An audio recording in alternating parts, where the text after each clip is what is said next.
EVs are finished. Let's get back to proper cars.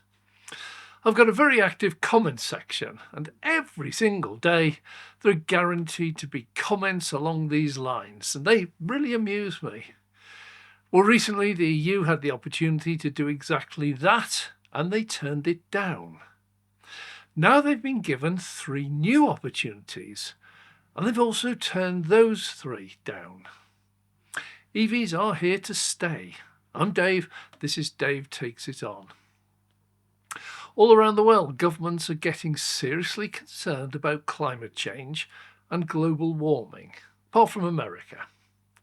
Well, governments have joined together in a rare display of unity to put into place action plans to begin the long, difficult and expensive process to wean the world off just burning our seemingly unlimited supply of fossil fuels that took millions, possibly billions of years to build up in our quest for ever greater profits and wealth, with seemingly zero regard for any possible consequences.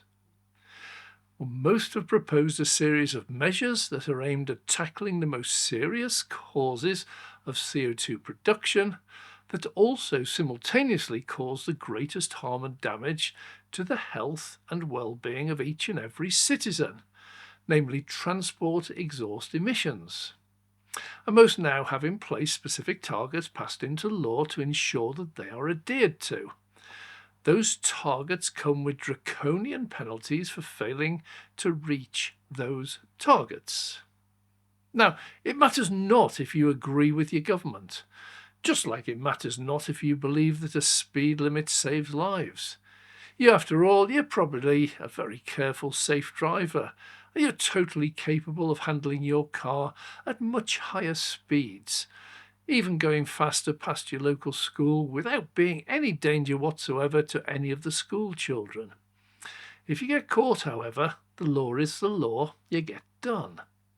So with CO2 or EV minimum targets.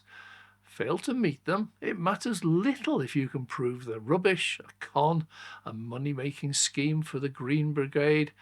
They are the law. We in the UK set a target of 22% BEVs, that's battery electric vehicles, in 2024 of all new car sales, rising to 28% in 2025, then increasing each year until 100% in 2030. We built in what many call wiggle room for use in the first year to help manufacturers get used to it. The actual target was 22% BEV or equivalent. We could count in ICE cars that were exceptionally low CO2 emissions. We could count in PHEVs, plug-in hybrids or hybrids. We could trade credits within a group or buy credits openly, and some smaller manufacturers were totally exempt. And we fared quite well. We saw EV sales boom and we did hit our equivalent target, and things are already looking good for 2025. In Europe, things went a lot worse with their CO2 scheme that targeted 95 grams of CO2 between 2020 and 2024, then an increasingly difficult reduction target to get new vehicle emissions to zero by 2035. In a defiant show of strength, the major legacy automakers, who didn't want targets, who generally didn't want them introduced at all, obviously didn't want to change their ways nor pay draconian fines, they famously dragged their heels in the honest belief they were too big to fail. They employed too many people to put them at any risk. They paid way too much in taxes to risk them going bust and making tens of thousands of people redundant. And consequently, most of them failed to reach those targets in 2024. That was the final year of the lead-in to the scheme, which starts this year.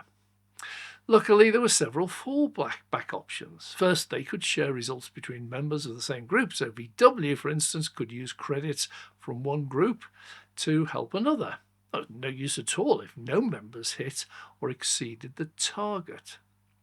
Second, they could buy credits of those who did exceed targets, and this, although still expensive, was cheaper than the draconian fines.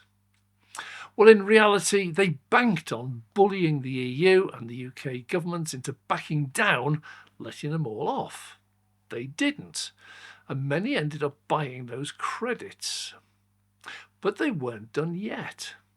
See, written into the scheme was a review at the end of 2024, and the auto industry banked on being able to use this to get the government to cancel the scheme for 2025 by stating, well, the target for 2024 had proven impossible to meet, and 2025 was even more difficult to do so, so even more impossible.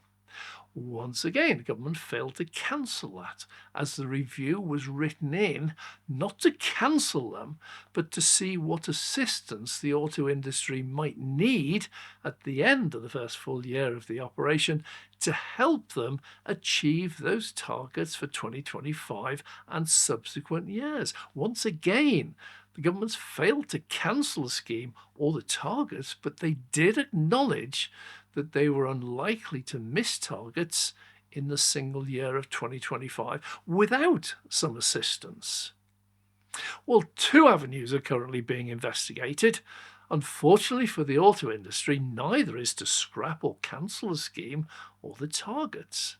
In plain English, they recognise the targets were set a good bit too ambitiously in the early years, and that the initial efforts of the legacy auto industry as a whole to reach them would be anything but ambitious. Well, first was the impact of EV subsidies that the German motor industry had tried, and they'd experienced those with the buying public. They introduced generous subsidies to help the proud and successful German auto industry make that transition to EVs.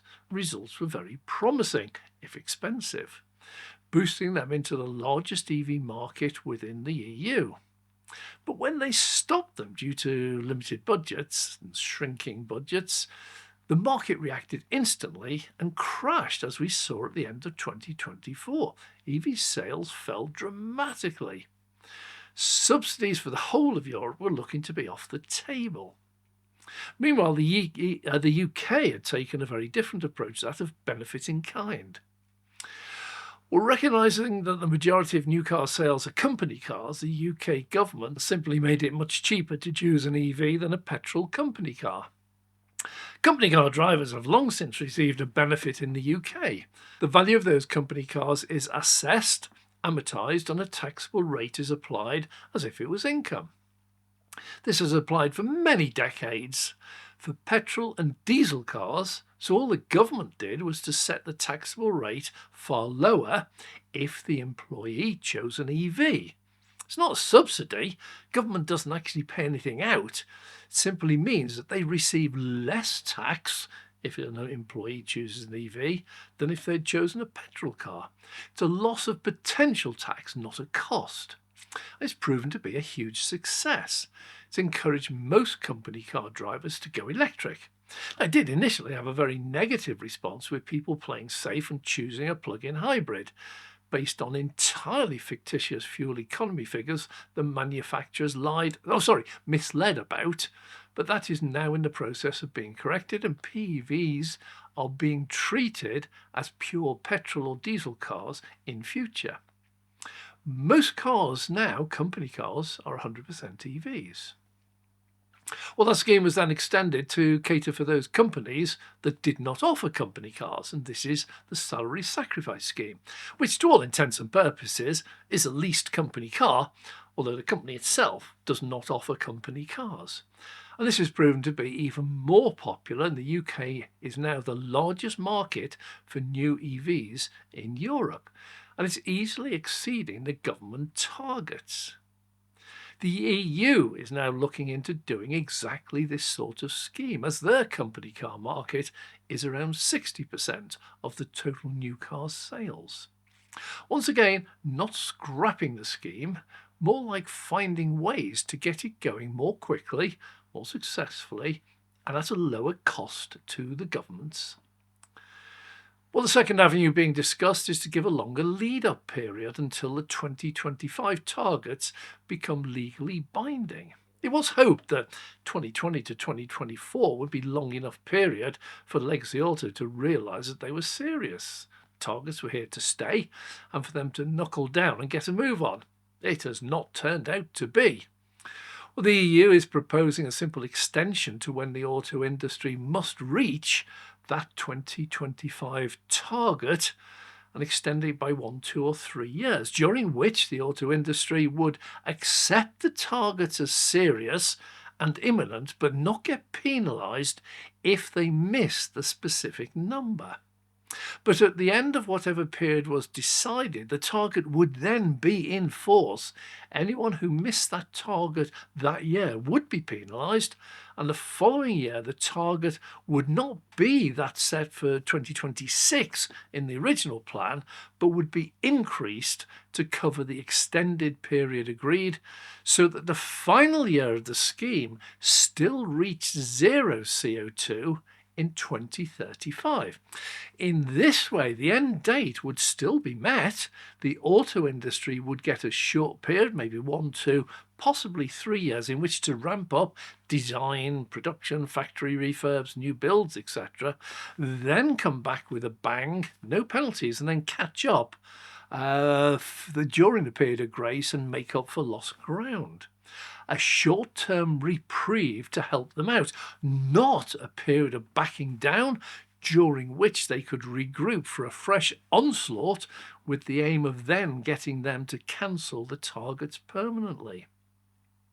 Discussions are ongoing, but none include cancelling the scheme. None include resetting the targets to miss or extend the original target of 100% EV only by 2035, being the end of the scheme in Europe.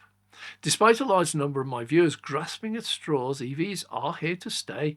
By 2035 in Europe and 2030 in the UK will be the only form of vehicle you will be able to buy new.